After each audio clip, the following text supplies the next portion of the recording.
Action. Yes, kababalaghan. Kababalaghan. Parang ganun lang. Charot lang. Anong charot? Anong salita yung Gab? Kung mga sabi ng ganyang salita, Gabriel? Baka mamaya may ibang makalinig. Isipin kung ano eh. Bakit po, tita? Ibig sabihin lang naman po ng charot, joke. Di naman po masama yun. Basta, huwag yung sinasabi yan. At saka huwag mo ibayin yung usapan. Dahil iba talaga pakiramdam ko. Pakiramdam ko may ginagawin dalaw sa kwarto eh. Kung ano man po yung ginagawa nila dun, di na po natin business yun. Bakit hindi? Kung binababoy nila yung kwarto? Grabe naman po yung binababoy. Hindi. Ang sa akin na naman, ay bahay ito ni Auntie Cora. Hindi ba dapat nirespeto natin ang memorya ng lola mo? At saka ikaw, Gab, mag-isip-isip ka naman. Mamili ka ng mga kaibigan mo. Baka mamaya mahawa ka sa kanila eh. Mahawa ko saan? Bakit ba ikaw yung sagot ng sagot? Matanong lang po talaga ako. Lumalapit na po yung pagkain. Tara na po. Kain na po tayo. Alam mo, Gab, lahat naman ang pinagsasabi ko para sa kabutihan mo eh. Paano kung bumalik ka sa dati? Alam mo mabuti, pagbukas ng church bukas, pumunta kayo. Papakausap ko kayo kay Pastor Eddie. Hindi ko na kaya to. Bakit? Hindi ko na kaya to. Bakit? Ano nangyayari? Gaban, titiisin mo na lang ba to? Harap-harapan ka ng binabastos? Buong pinagmamalit yung pagkatao mo? Gusto mo manahimik na lang tayo? Oy, anong pambabastos? Gusto ko kayong tulungan. Kung walang galang na ho, tita ha. Pero di po namin kailangan ng tulong niyo. Wala pong mali sa amin.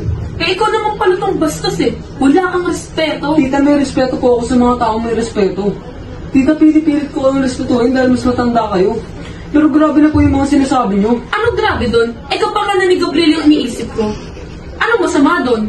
Tita, Alam mo, kung ayaw nyo mapagsabihan, umayos kayo.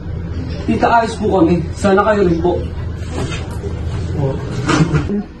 Abay, sumasagot ka pa eh. Talagang bastos tong bata na to.